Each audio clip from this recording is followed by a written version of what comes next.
Siempre puedes practicar surf, episodio 163.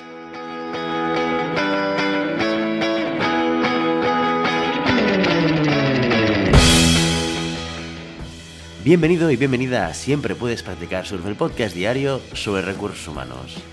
Este podcast está pensado para profesionales de recursos humanos, gerentes o jefes de equipo, que podrás encontrar técnicas, consejos, ideas, conceptos y noticias sobre la gestión de personas, eso sí, con un enfoque práctico y aplicable. Hoy, episodio 163 del martes 8 de febrero de 2022, programa que vamos a dedicar, como cada martes, a las noticias de la semana. Pero antes dejadme que os recuerde que podéis encontrar más contenido en nuestro blog e información sobre nuestros servicios en nuestra web, en globalhumancon.com. Desde allí os podréis apuntar a nuestra newsletter para no perderos nuestros webinars, streamings y todo el contenido y actividades que organizamos desde la consultoría Global Human Consultants. Como cada martes, hoy dedicamos al programa a la actualidad. Recopilamos las noticias más relevantes de los últimos días para que tengáis la oportunidad, a través de este podcast, de estar al día de lo que pasa en el sector de la gestión de las personas. Empezamos. Empezamos las noticias con la que sea posiblemente la más comentada de la semana, e incluso del mes. El titular lo extraemos de La Vanguardia y dice lo siguiente: el gobierno salva por un voto errado la reforma laboral y el PP denuncia a Tongo. Si lo que no pasa en este país, pues oye, que no pasa en ningún lado. Como sabéis, o no, para eso estamos en este podcast, el jueves pasado se realizó la votación para la convalidación de la nueva reforma laboral. Los ministros ya sabían que la votación iba a estar reñida y que habría algún que otro roce, pero como siempre, la realidad supera la ficción. La votación de la derogación de la reforma laboral empezó con 175 síes frente a 174 noes. Solo un voto de diferencia. En un primer momento, Meritxell Batet anunció que el decreto quedaba derogado, es decir, que no se llevaba adelante la reforma laboral. Pero después se corrigió y dijo que sí. La reacción del PP y de Vox no se hizo esperar, y lo que al principio fueron caras de alegría se convirtieron en gritos de tongo. Pero la cosa no acaba aquí. Al contabilizar los votos, el gobierno se dio cuenta de que el número no era el que tenía que ser. Un voto que debería haber sido que sí, pues finalmente fue un no. Alguien había cambiado su voto a última hora. Y así fue. No una persona, sino dos personas de UPN anunciaron que desoyeron el mandato del presidente de la formación navarra y votaron que no. Si dos personas cambiaron sus votos, ¿cómo es posible que la diferencia fuera tan solo por un resultado a favor? La respuesta: Alberto Casero, diputado del PP, que ese día estaba teletrabajando, se equivocó y pulsó la tecla que no era votando a favor. Sin embargo, según el PP, Casero no se equivocó al emitir el voto telemático. Votó que no, pero quedó computado como sí, debido a un error informático. Y esto lo vamos a entrecomillar un poquito. Por su parte, según el Congreso, el error telemático es absolutamente imposible. Además, según consta oficialmente, este mismo diputado ya se había equivocado en su votación en otras dos ocasiones anteriores, por lo que el argumento de error telemático, pues bueno, pierde un poquito de fuerza. En resumen, esto parecía una película de los Monty Python. Sea como sea, la reforma laboral ha sido aprobada, lo que significa que va a haber cambios. Y estos van a ser los 10 puntos más importantes. En primer lugar, esta nueva reforma laboral nos deja que el contrato fijo es modelo ordinario. A partir de ahora, todos los contratos firmados serán indefinidos y el contrato por hora de servicio desaparece. En segundo lugar, solo existen dos tipos de contratos temporales: el estructural o el formativo. En tercer lugar, fomento del contrato fijo discontinuo. La nueva reforma laboral modifica los requisitos en los que se podrá aplicar el contrato fijo discontinuo para la realización de trabajos de naturaleza estacional o actividades de temporada, incrementando las posibilidades bajo las cuales puede efectuarse. Además, ahora también podrán acogerse a esta modalidad los trabajos en el ámbito de contratas y subcontratas administrativas y mercantiles. En cuarto lugar, menos tiempo para pasar de temporal a indefinido. Además de estas modificaciones, en la tipología de contratos, la nueva reforma laboral reduce a 18 meses, en un lapso de 24 meses, el plazo de encadenamiento de contratos para adquirir la condición de trabajador indefinido. Lo mismo en caso de incumplimiento de alguna de las normas que regulan las contrataciones temporales. En quinto lugar, se penalizan los contratos inferiores a 30 días. Entre las modificaciones presentadas, en el nuevo documento del BOE, se incluye que los contratos temporales inferiores a 30 días tendrán una cotización a la Seguridad Social adicional creciente de 26 euros cada vez que se den de baja, aumentando el importe del recargo hasta un 200%.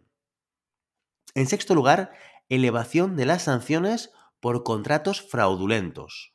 Se elevan las sanciones por uso fraudulento del contrato temporal, que pasan de un mínimo de 750 a 1.000 euros. Y otra modificación importante, estas sanciones se ejecutarán por situación y empleado y no por empresa, como se hacía hasta ahora. En séptimo lugar, se recuperan las negociaciones colectivas. Esta reforma estructural del mercado de trabajo recupera apartados que fueron eliminados en la anterior reforma del 2012, restaurando la ultraactividad de los convenios, la cual permite que las negociaciones pactadas se prorroguen sin fecha límite hasta obtener nuevos acuerdos y además los convenios sectoriales estarán por encima de los empresariales. En octavo lugar, nuevas regulaciones en los ERTE. Se incorpora las limitaciones de la actividad normalizada a consecuencia de la decisión gubernamental por causa de fuerza mayor, que ya se implementó con anterioridad a causa de la pandemia. En noveno lugar, nuevo mecanismo RED. La nueva reforma laboral incluye el nuevo mecanismo RED de flexibilidad y estabilización del empleo en sustitución de los ERTEs actuales.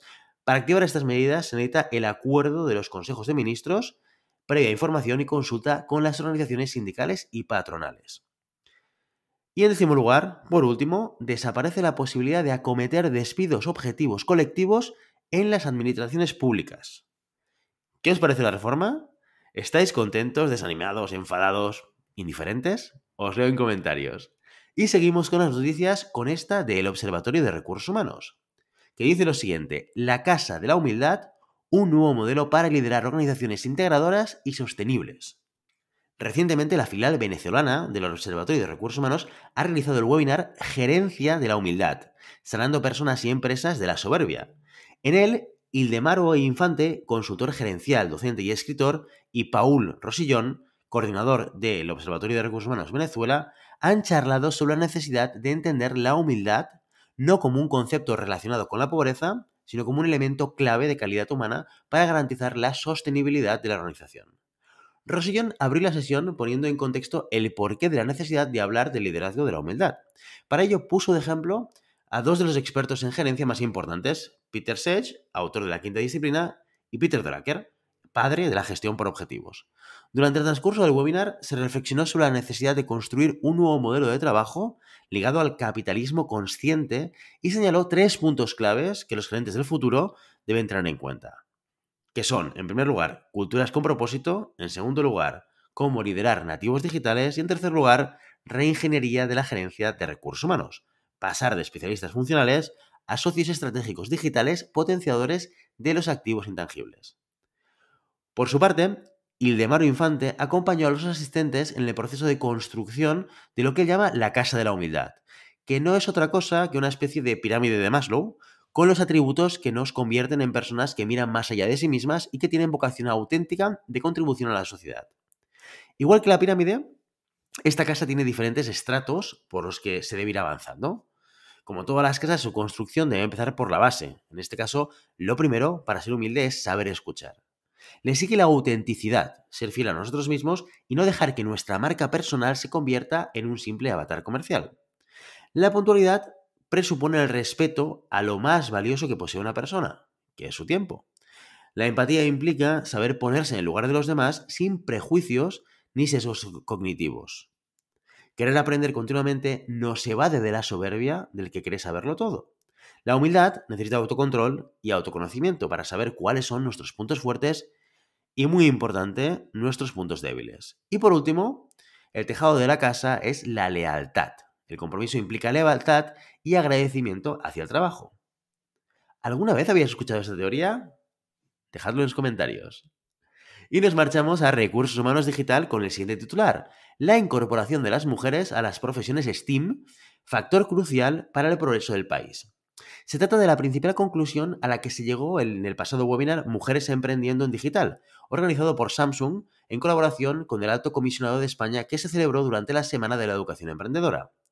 En la sesión participaron Sara Gómez, profesora de la UPM y directora del proyecto Mujer en Ingeniería de RAI; Miguel Ángel Ruiz, Head of Brand and Innovation de Samsung; Lorena Jiménez, alumna de Samsung Innovation Campus; y Susana Pascual, CEO de Pixels Hub y se abordaron temas importantes sobre la presencia de la mujer en ámbitos STEAM, desde una perspectiva académica, laboral y social. Este encuentro, moderado por David Cierco, director de Fundación Alianza Digital, se inició poniendo sobre la mesa la ínfima presencia de la mujer en las carreras de los sectores tecnológico y de ingeniería. La profesora Sara Gómez precisó que la tendencia para los últimos años no es buena y puede que incluso vaya peor. De hecho, en los años 80 la presencia femenina en este tipo de licenciaturas era del 40%, mientras que actualmente en algunos centros no llega ni al 10%. Además señaló que esta situación surge de un problema estructural, en el que la educación cumple un papel muy importante para revertir esta tendencia desde los primeros años escolares. Como emprendedora, Susana Pascual ha señalado que su equipo de trabajo es principalmente masculino, debido a que si bien la oferta laboral es muy amplia, hay muy poco talento femenino con conocimientos de ingeniería informática. Al respecto, Susana comenta que su responsabilidad como mujer y emprendedora es visibilizar a las personas como yo que están detrás de la tecnología, comunicar nuestros roles y demostrar que se puede. Además, recuerda que todas tenemos la labor de informarnos sobre las nuevas tendencias del futuro porque hoy vivimos en un mundo digitalizado. El evento también abordó otros temas, como los beneficios de la tecnología para el bienestar de la comunidad. Miguel Ángel Ruiz, Head of Brand Strategy and Innovation en Samsung Iberia, señaló que es importante buscar un impacto social a través de la tecnología. Por esa razón, en Samsung fomentamos el emprendimiento a través de los programas Samsung Innovation Campus y Samsung Desarrolladoras dentro de nuestra estrategia. Tecnología como propósito, con los que han formado a más de 3.000 mujeres españolas impulsando el talento en las profesiones STEAM y preparándolas para las profesiones más demandadas. El encuentro finalizó con una reflexión de cada uno de los participantes. Sara Gómez hace hincapié en que el futuro tecnológico no será si no están también las mujeres. Las tecnologías de hoy y las que están por venir deben estar diseñadas por hombres y mujeres de forma igualitaria. Susana Pascual también incidió en la importancia de ser valientes e inquietos por nosotros mismos, ya que cada uno tiene la responsabilidad de buscar su futuro en sí mismo. Por su parte, Lorena Jiménez resaltó que el talento no tiene género, mientras que Miguel Ángel Ruiz remarcó el papel clave de las mujeres y concluyó que la sociedad se va a beneficiar más de lo que nos aportan las mujeres. Y seguimos con noticias sobre género, con nuestra última noticia de equipos y talento, que dice lo siguiente: la brecha de género se intensifica en el mundo rural. Según los datos aportados por el reciente estudio de Closing Gap, elaborado por CaixaBank, la precariedad laboral en las mujeres es mucho mayor en entornos rurales. Según el documento, la tasa de temporalidad en mujeres es de casi el 61%, mientras que el de los hombres es del 52%. Lo mismo ocurre con la tasa de parcialidad. La de las mujeres es del 14%, frente al 5,3% de los hombres. Así, España es uno de los países europeos peor posicionados en materia de inclusión laboral en el mercado laboral rural. Es el quinto país con la tasa de actividad rural femenina más baja, 73%. El tercero con la tasa de empleo rural femenino más reducida, 64%. Y el segundo con mayor tasa de paro femenino rural, el 12,9%. Como dato informativo, se conoce como medio rural toda aquella población con menos de 30.000 habitantes y con densidad de menos de 100 habitantes por kilómetro cuadrado. Juan Antonio Alcaraz, director general de negocio de CaixaBank, ha señalado que la población rural en España ha disminuido en 4,3 puntos porcentuales en las últimas décadas, desde el 42,7% en 1998 al 38,4% en 2020. La incidencia de municipios en riesgo de despoblación en España sigue siendo muy elevada en el contexto europeo, situándose por encima de la del conjunto de la eurozona. Si lográsemos revertir o frenar la despoblación, el efecto económico en el mundo rural sería muy importante. Con este estudio queremos contribuir al debate social sobre este tema desde la perspectiva del impacto de las desigualdades entre hombres y mujeres. El informe nos ayuda a dimensionar una situación especialmente difícil para la mujer en un medio masculinizado y donde existe un envejecimiento más prevalente para ella y como consecuencia una mayor tasa de dependencia, ha explicado. Y es que las mujeres en el medio rural se enfrentan a una doble desigualdad. La primera asociada a su entorno de residencia en términos de oportunidades laborales, acceso a servicios y conectividad física y digital. Y la segunda provocada por el hecho de ser mujer. Tradicionalmente las mujeres en el mundo rural han compartido las labores del trabajo agrario con los hombres, pero careciendo de los mismos derechos y obligaciones derivados de la gestión.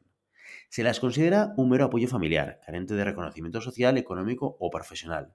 Además, la titularidad de las explotaciones siempre tiende a recaer por herencia a los hombres, contribuyendo aún más a la masculinización del sector. Como consecuencia, su participación y contribución plena en la generación de las rentas del trabajo se ve limitada, lastrando el desarrollo económico y el bienestar de las personas tanto en el entorno rural como en el entorno de la sociedad. Atendiendo a esta información, la conclusión es muy clara. Para aumentar la competitividad del país, es imperativa la mejora de las condiciones laborales de las mujeres en entornos rurales. Para solucionar este problema, desde CaixaBank señalan las posibilidades del teletrabajo. Según las conclusiones del informe de Closing Gap, el teletrabajo permitiría el retorno de mujeres migradas de los centros urbanos. Al respecto, Juan Antonio Alcaraz, director general de negocio de CaixaBank, dijo que si potenciamos políticas públicas y privadas para fomentar el teletrabajo, no ya solo para que regresen los que una vez partieron del entorno rural, sino para incentivar y animar a otros a establecerse en ese medio, estaremos generando un impacto agregado muy positivo para nuestra economía y contribuyendo a generar más y mejores oportunidades para las mujeres de nuestro país. Y con esta última noticia nos marchamos. Y ya sabes, no puedes detener las olas, pero siempre puedes practicar surf. Y hasta aquí nuestro episodio de hoy. Como siempre, queremos invitaros a que os pongáis en contacto con nosotros, nos deis vuestra opinión y nos sugeráis si tenéis algún tema o alguna pregunta concreta. Lo podéis hacer a través de la página de contacto en globalhumancom.com/contáctanos o a través de las redes sociales. Estamos en Facebook, en Instagram, en Twitter y en LinkedIn. Y si el contenido de este podcast te gusta, no te olvides de suscribirte, darnos 5 estrellas en iTunes y me gusta tanto en iVoox como en Spotify. Igualmente recuerda que puedes encontrar más contenidos, noticias y recursos en nuestra web, en globalhumancom.com. Muchas gracias por todo, por tu tiempo, por tu atención y por tu interés en estos temas sobre la gestión de personas. Nos escuchamos mañana miércoles con el caso de la semana. Hasta entonces, feliz día.